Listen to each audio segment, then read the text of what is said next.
Conference with the president of Poland. Let's listen in. President of Poland, friend of mine, President Duda. And Mrs. Duda, thank you very much for being here. Great honor. It's lovely to have you at the White House. We spent some time in the Oval Office, and we accomplished a lot.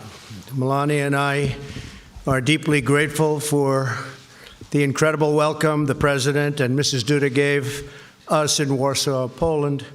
Last year was a very exceptional day, extraordinary. It's wonderful to have them both with us in Washington today. Thank you very much, Mr. President.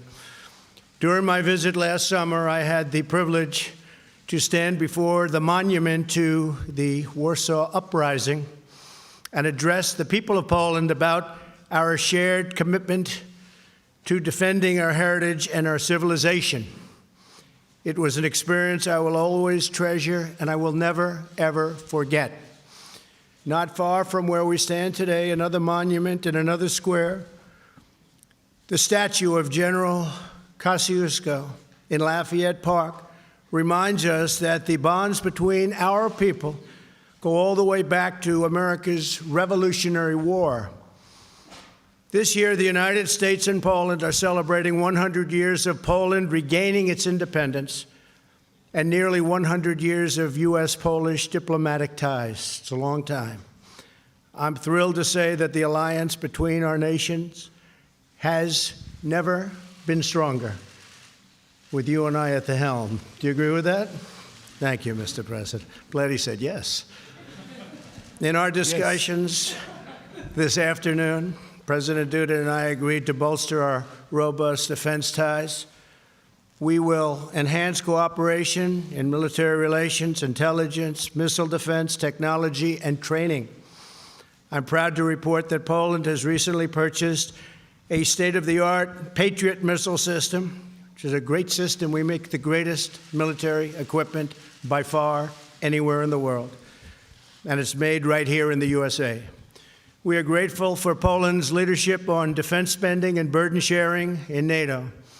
I want to commend Poland for meeting its NATO defense spending obligations, and I'm glad that it plans to increase spending beyond the 2% minimum obligation. Thank you very much for that. I'd like to share my gratitude to the people of Poland for their contributions to NATO's resolute support mission in Afghanistan and the coalition to defeat ISIS. We've made tremendous progress with respect to the defeat of ISIS, as you've seen.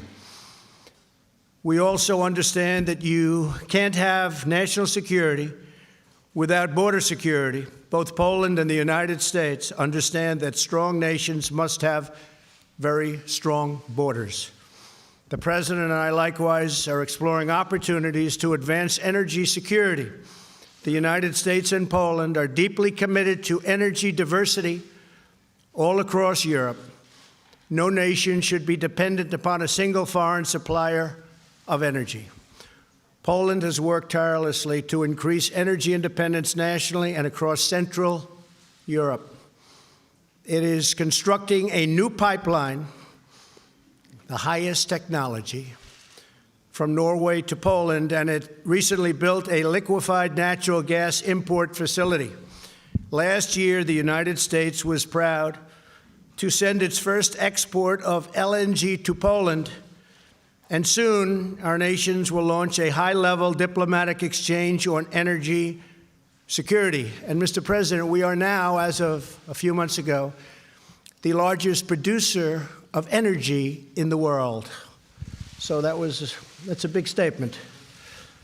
President Duda, I also just want to talk to you about the 3Cs Summit, where Central European leaders were working hard to increase energy market access, reduce energy trade barriers, which is something we have to get done with respect to the European Union.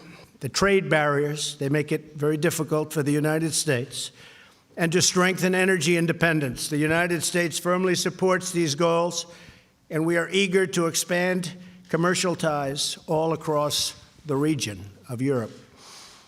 In our meeting today, the President and I discussed our bilateral economic relationship at length. Poland has experienced more than a quarter of century of uninterrupted economic growth, which is a very big statement. Very few can say that. And we look forward to further enhancing trade, investment, and commerce between our two great nations. My administration is committed to realizing a future of prosperity and opportunity for all Americans. This month, we celebrated the highest employment level in U.S. history. We are right now employing more people. We have more workers in the United States than at any time ever in U.S. history. I look forward to partnering with President Duda as we grow our economies together. Mr. President, thank you for joining me today. Poland has chosen its place among the free and independent nations of the world, and is a loyal ally and strategic partner of the United States, and we greatly appreciate that. We welcome the next 100 years of friendship between our two nations. Mr. President, thank you very much. Thank you.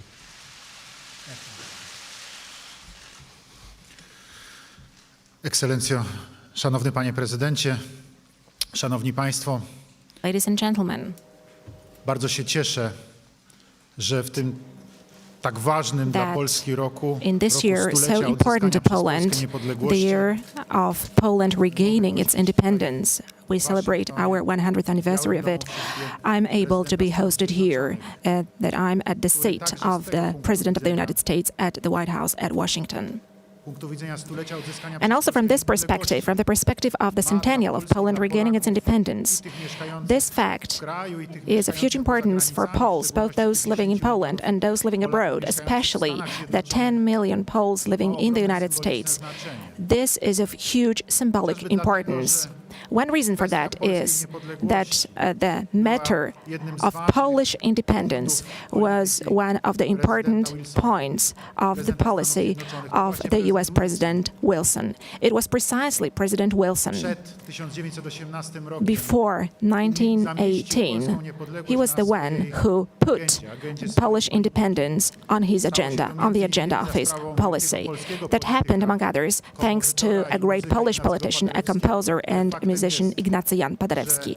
But it is a fact that Poles experienced back then a lot of good from the United States and from the President of the United States, because there are no other words to describe the fact that that great state indicated to Poland and defined Poland as the country who should be reinstated back on the map of Europe and on the map of the world. And it was reinstated on that map 100 years ago in 1918. And I'm absolutely delighted that today, as Polish President, I can be here at Washington, sit at the same table with the President of the United States and sign an agreement which is deepening our strategic partnership and which is renewing that strategic partnership. I'm talking here about the agreement on the strategic partnership. Such agreement was signed in 2008 between our countries. Back then it was signed by the ministers of foreign affairs, and today this renewed version, the version which has been updated because a lot has changed over the 10 years, this renewed version of the strategic partnership was signed personally by myself and President Donald Trump, and I would like to express my deep gratitude to you, Mr. President, for that fact. This agreement indicates the most important aspects of our cooperation and our friendship. It also sets new paths for the future. The paths of tightening our defense cooperation, military cooperation, tightening our cooperation in the area of security and energy business, tightening our cooperation in the broadly understood sphere of business, also in the aspect of the already mentioned cooperation as part of the 3 Cs initiative to which Mr. President has just alluded. I came here to Washington right from the summit of the 3 Cs initiative, the first business forum organized as part of the 3 Cs initiative. The United States was present there as the partner of the 3 Cs. And thank you, Mr. President, for that. Thank you for posting your representatives to that meeting. And all the leaders who held their speeches there said in a very clear way about the need and hope for cooperation with the United States of America regarding the renewal and building of a new infrastructure, road infrastructure, railway infrastructure, energy infrastructure, both concerning electricity and the transmission of gas in Central Europe along the north-south axis. I'm referring here to the area between the Baltic states through Poland, the Czech Republic, Slovakia, Hungary, Bulgaria, Romania, all the way down to the Black Sea, and then through Croatia and Slovenia to the Adriatic Sea. This is the space in which we want to cooperate. This is the space in which we want to develop. Our cooperation with the United States is of key importance in this respect. Also, as far as providing energy security is concerned. Today we talked at length about this with Mr. President. We also discussed threats to energy security in Europe, to the possible diversification of supplies. Without any doubt, such a huge, biggest threat right now is posed by the construction of Nord Stream 2 gas pipeline. We discussed at length about this with Mr. President. I presented him the situation as it is. Unfortunately, we have to be clear and say that both from the German side and from the Russian side, this construction has already been started. There are still some formalities going on connected with the laying of the pipes at the bottom of the Baltic Sea. However, this investment, without any doubt, threatens energy stability of Europe, and without any doubt it also threatens Polish energy security, because it is a threat. There is a threat of Russian energy domination, especially when Russia mentions that it's going to build more pipelines, Nord Stream 3, Nord Stream 4. This threat of absolute Russian domination in Europe in terms of gas deliveries is obvious. What are the results of such a domination, ladies and gentlemen? We were able to see that ourselves a couple of years ago in Ukraine. Sudden interruption of supplies. Of course, it had nothing to do with economic factors. It was connected only and exclusively with a political blackmail. Was a fact. And it is obvious that today we are making efforts and we are going to go to any lengths to protect ourselves from that. That is why we decided to construct an LNG terminal. That is why we also decided to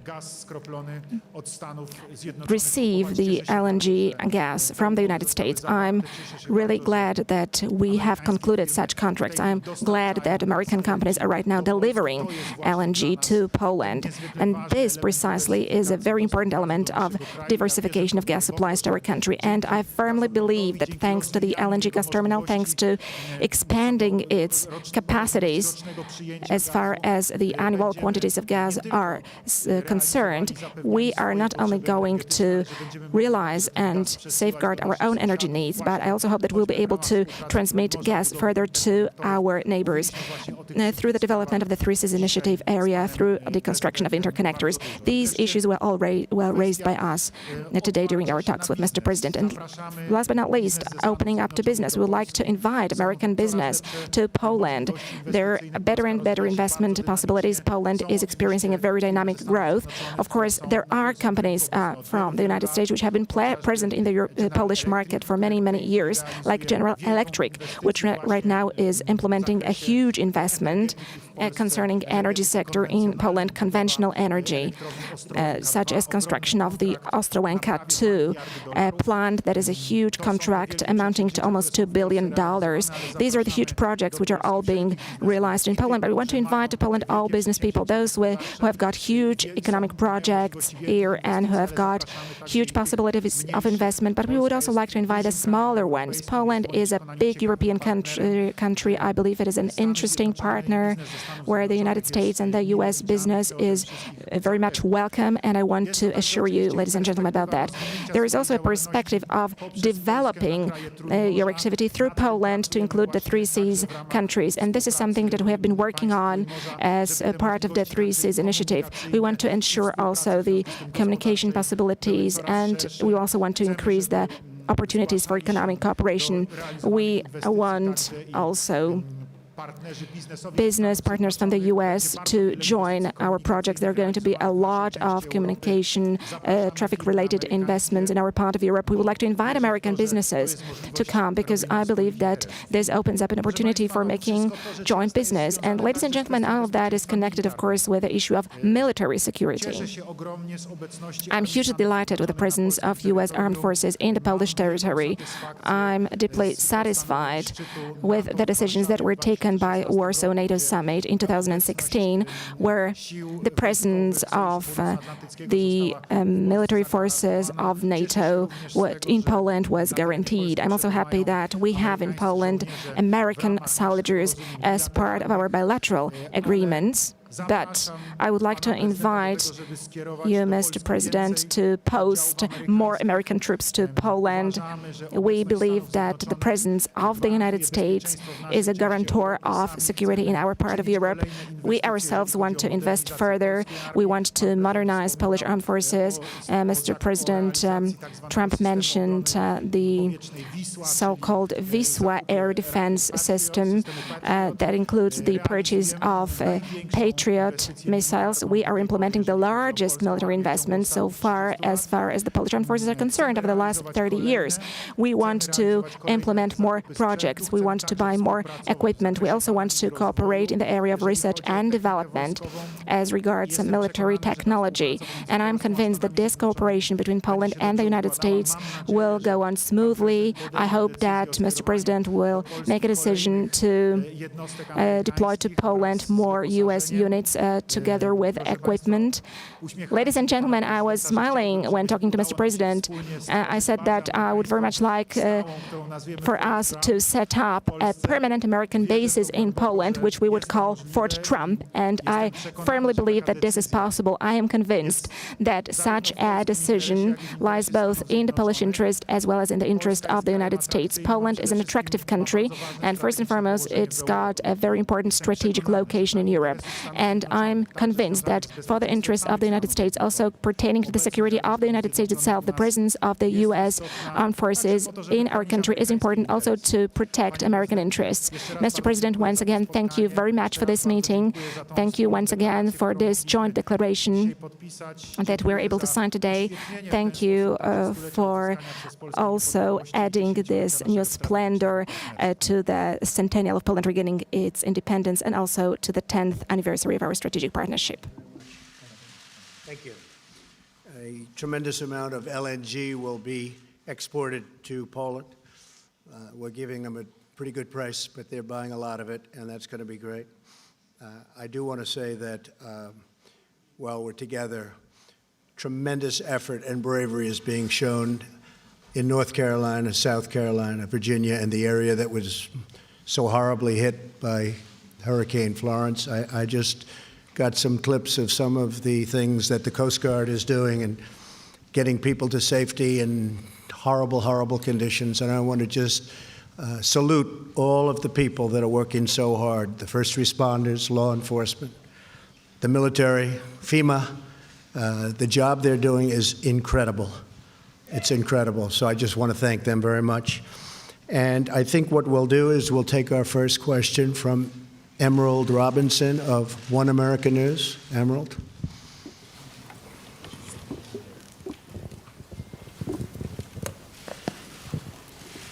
Thank you, Mr. President. So, news today of a Russian plane shot down over Syria. Russia is assigning the blame to Israel, even though it was accidentally shot down by Syrian forces.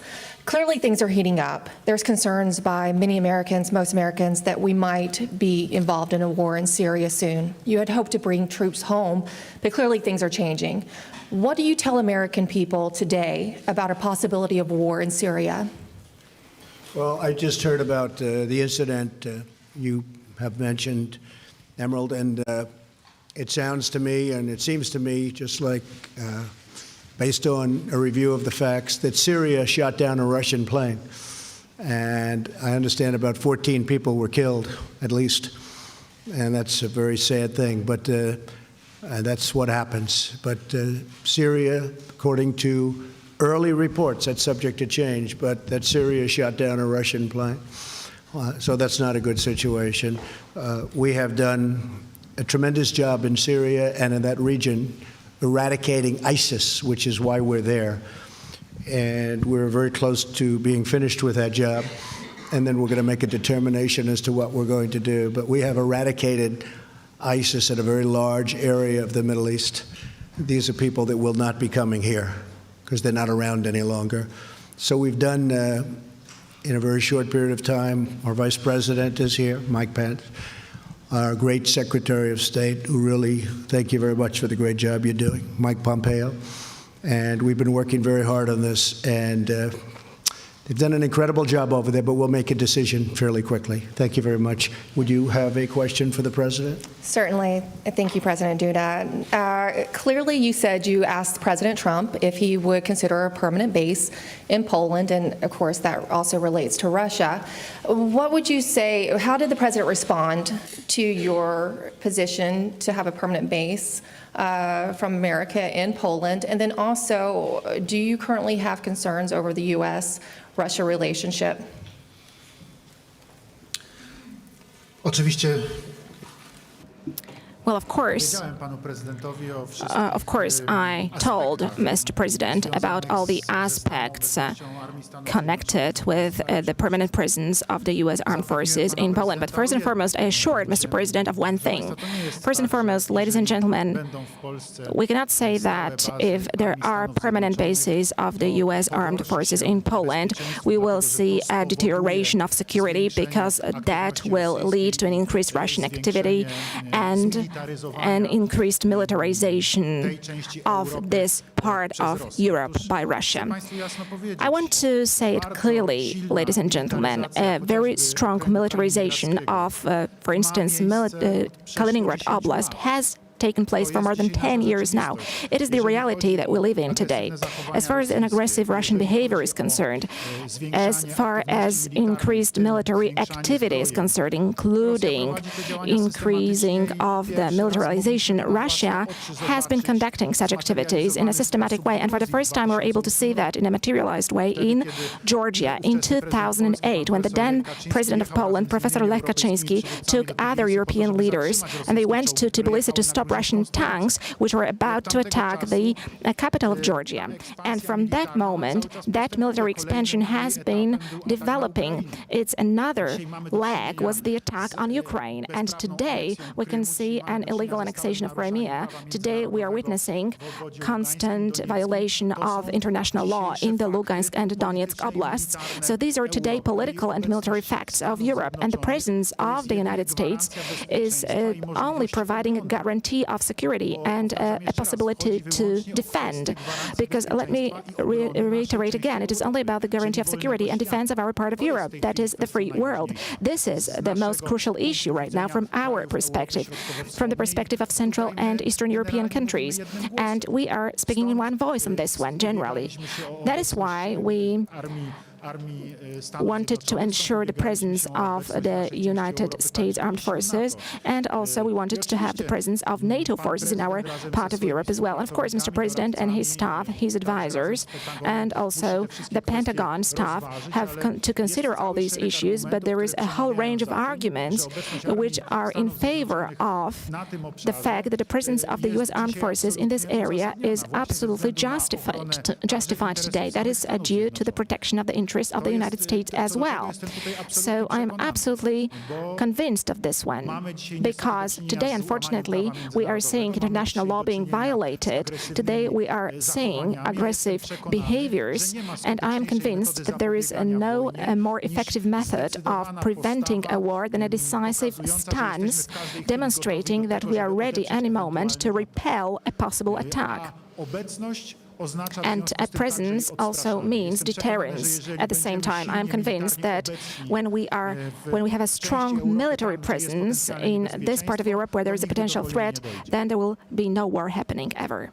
And I think it should be pointed out that the President also said, and he said it publicly, that he would pay the United States, meaning Poland would be paying billions of dollars for a base. And we're looking at that more and more from the standpoint of defending really wealthy countries and not being reimbursed, paid It's one thing when we defend countries that can't defend themselves and they're great people and we should help them.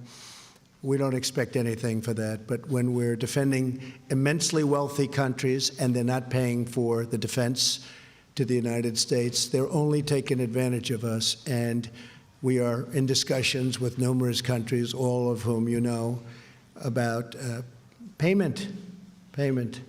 And we get along with them very well, but it's not fair. That includes NATO. As you know, I got $44 billion additional last year, where they paid an additional. You can speak to Secretary General Stoltenberg, who's the head of NATO, and he said he's never seen anything like it. And this year we did even better.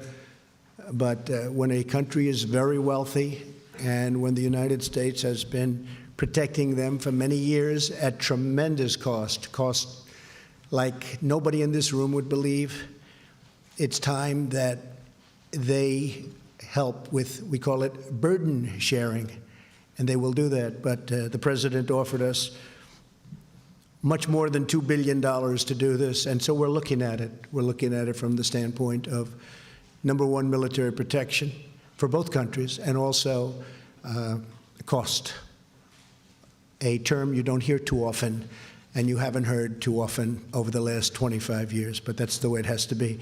Thank you very much. Would you like to have a question, please?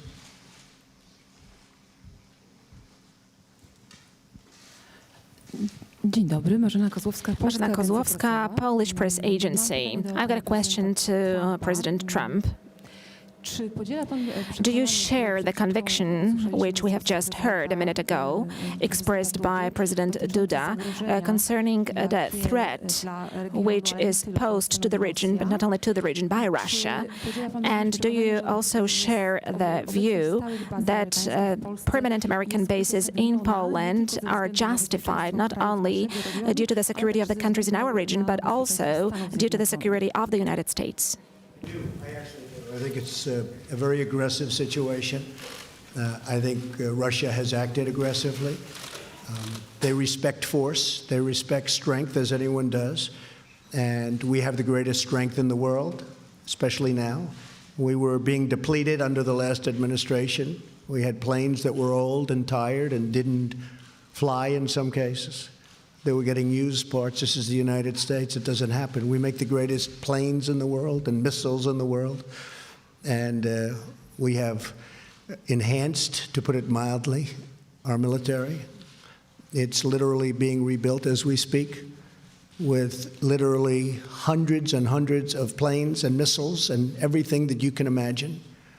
They never had it so good, because I got in Congress $700 billion this year, $716 billion last year. That's far more than they ever anticipated. I viewed it two ways. Number one, military, because it's always more important than anything else, including jobs. But number two is jobs. We make everything here. So it's hundreds of thousands of jobs to make for us the best military in the world. And Russia respects that. They respect that. So I am with the president. I feel that he's right. And I feel that, look, you look at the history of Poland and Russia, that's a long and very complicated history. So certainly he has a right to feel that way. Okay? And a question to President Duda. After the meeting that you have had today at the White House, do you have the feeling that the probability that Polish expectations concerning permanent American presence in our country are closer to being implemented? Are they going to be a fact? I do. Proszę Państwa, ladies and gentlemen, today myself and Mr. President had a tete-a-tete meeting, a private meeting, and then we met also with our staff. We had long conversations, very honest discussions, and very strong at certain points as well,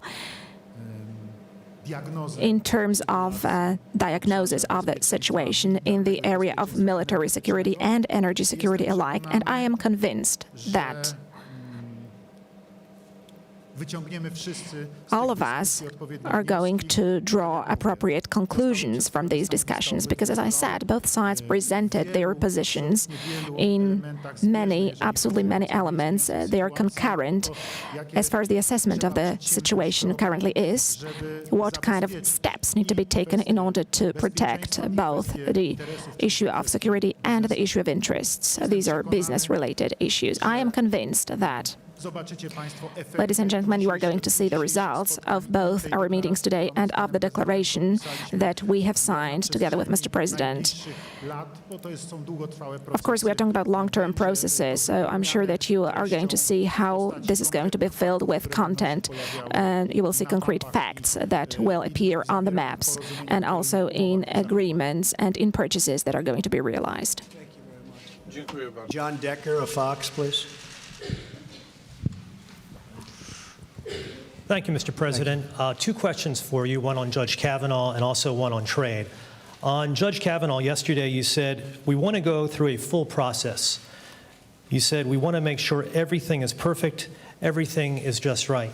To that end, what would be the problem with the FBI reopening their background investigation into Judge Kavanaugh? Would you support such a thing? It wouldn't bother me other than the FBI, John, said that they really don't do that. That's not what they do. And now they have done supposedly 6 background checks over the years as Judge Kavanaugh has gone beautifully up a ladder. He's an incredible individual, great intellect, great judge, impeccable history in every way, in every way. I feel so badly for him that he's going through this, to be honest with you. I feel so badly for him. This is not a man that deserves this. This should have been brought to the fore. It should have been brought up long ago. And that's what you have hearings for. You don't wait till the hearing is over and then all of a sudden bring it up. When Senator Feinstein sat with Judge Kavanaugh for a long period of time, a long, long meeting, she had this letter. Why didn't she bring it up? Why didn't she bring it up then? Why didn't the Democrats bring it up then? Because they obstruct and because they resist. That's the name of their campaign against me. They just resist and they just obstruct. And frankly, I think they're lousy on policy, and in many ways they're lousy politicians, but they're very good on obstruction. And it's a shame because this is a great gentleman. With all of that, I feel that the Republicans, and I can speak for myself, we should go through a process because there shouldn't even be a little doubt. There shouldn't be a doubt. Again, they knew what they were doing. They should have done this a long time ago, 3 months ago, not now. But they did it now. So I don't want to play into their hands. Hopefully, the woman will come forward, state her case. He will state his case before representatives of the United States Senate, and then they will vote. They will look at his career. They will look at what she had to say from 36 years ago, and we will see what happens. But I just think he is at a level that we rarely see, not only in government, anywhere in life. And honestly, I feel terribly for him, for his wife, who is an incredible, lovely woman, and for his beautiful young daughters. I feel terribly for them. On trade, Mr. President, you announced new trade tariffs against China. Trade tariffs are a very important part of your economic and trade policy. In your first year in office, the U.S. trade deficit increased by 12%. And last month, we saw the trade deficit increase to, I believe it was $72 billion. So my question to you is your trade tariffs policy working? Well, we just started. We didn't do anything with respect to China because we wanted to have the benefit of China having to do with North Korea. And they have been helpful. I hope they're still helpful. There's a question about that. But it got to a point where the numbers were too big. This should have been done for the last 20 years. If you look at the WTO, the World Trade Organization, that's when China really happened economically. It was like a rocket ship because they took advantage of the rules of the WTO. And whoever was standing at this podium in this incredible White House, in the Oval Office, they should have done something about this long ago. Over the last number of years, China has taken out of this country $500 billion and more. A year. $500 billion. That would go a long way for Poland, wouldn't it? You could rebuild your whole country. And that's what China did. They rebuilt their country with tremendous amounts of money pouring out of the United States. And I've changed that around. And if you look at what's going on, our market is going up like a rocket ship. I don't want their market to go down, but their market is down 32% in 3 months. Because we can't let them do anymore what they've done. And I watch trade deficits because to me deficits are very important. They're not everything, and they're not exact. Sometimes you can have a deficit, and that's not such a bad thing. But when you have $375 billion in trade deficits, and then many billions of dollars in other liabilities of all different types, you have to do something about it. We are the piggy bank to the world. We've been ripped off by China. We've been ripped off by, excuse me, Mr. President, the European Union, of which you're a part of. We've been ripped off by everybody. And I want to protect the American worker, the American farmer, the ranchers, the companies. And we're not being ripped off, you will see in a little while. Speaking of that, we've come to a conclusion with Mexico. We have a wonderful deal for both parties. It was a very one-sided deal. Now it's a good deal for both parties. Very happy with it. The new president had conversation, and it was terrific. I think we're going to have a very good relationship. We'll see. We'll see. We want help on the border because we have the worst immigration laws in the history of mankind or womankind. We have horrible, horrible immigration laws, so we want help. But we've come to a conclusion with Mexico. Canada has taken advantage of our country for a long time. We love Canada. We love it. Love the people of Canada. But they are in a position that's not a good position for Canada. They cannot continue to charge us 300% tariff on dairy products. And that's what they're doing. So this is a process. It takes a little time. The European Union wouldn't talk to us. They wouldn't talk to President Obama, wouldn't even talk to him. And then I said, that's okay, you don't have to talk to me. Jean-Claude is a tough man. He's a very good man. I like him, but he's tough. He's nasty. He's the kind of guy I want negotiating for me. But he's a tough, tough cookie. And I said to him, we have to renegotiate the deal. He said, but Mr. President, we are very happy with the deal. We don't want to negotiate. I said, you may be happy with the deal, but I'm not happy with the deal. And he didn't want to renegotiate. And after 3 times, he still didn't want to renegotiate. I said, that's okay. We don't have to renegotiate any longer. We're going to put a tariff on all of the millions of cars you send into the United States. And honestly, he was in my office so quickly from Europe that I didn't know they had airplanes that flew that fast. I said, where did you find this plane? And we have the semblance of a deal because it's, to a large extent, economically all about cars. Cars is a very big factor, and they send millions of BMWs and Mercedes into our country. So we are working on trade very hard. It's very important to me. It has been for 30 years. I've been saying for 30 years. Started with Japan. I talked about Japan. I was right. I talked about China. I was right. It's what I do. And I like doing it. But I like doing it for the people. Because our country has been abused and taken advantage of by virtually every country that it does business with. And we're just not letting that happen anymore. And that includes what I said previously about the military. Please. President Duda, welcome back to the U.S. As it relates to U.S.-EU relations, as the President mentioned, you are a proud, Poland is a proud member of the European Union. How would you describe U.S.-EU relations right now? Did you talk about improving that relationship? Did you carry a special message to the president from Mr. Juncker? Szanowny panie redaktorze, bardzo bym chciał. Sir, I would be very happy if it was Poland which would disrupt the trade balance of the United States. I really would be happy if that was the case, because my understanding as far as politics is concerned and caring for the matters of your country is similar to the view of Mr. President Trump. Mr. Trump is saying America first and I'm saying Poland first, so we understand each other very well. And it is hard for me to be surprised with the fact that Mr. President, being a very experienced man, a man of success, as far as business is concerned, knows how to calculate. He knows how to calculate, and I think nobody puts that in the question either in the U.S. or in another place. And he takes care of the United States.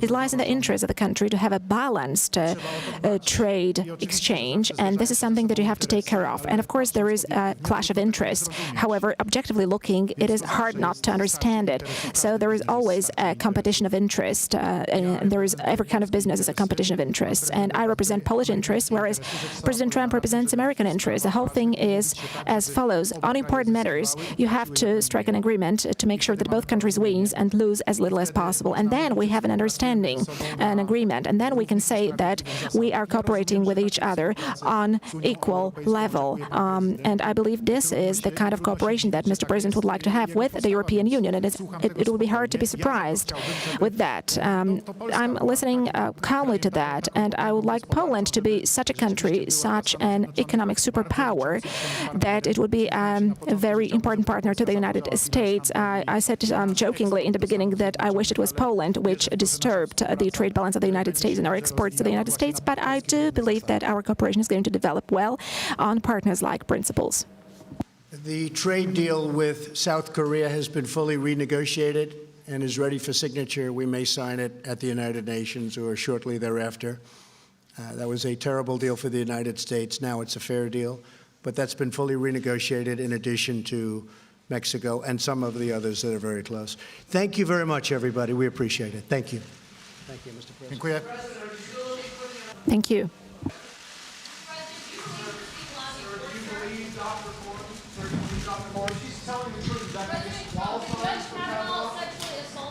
Would that be disqualifying? You believe her, sir?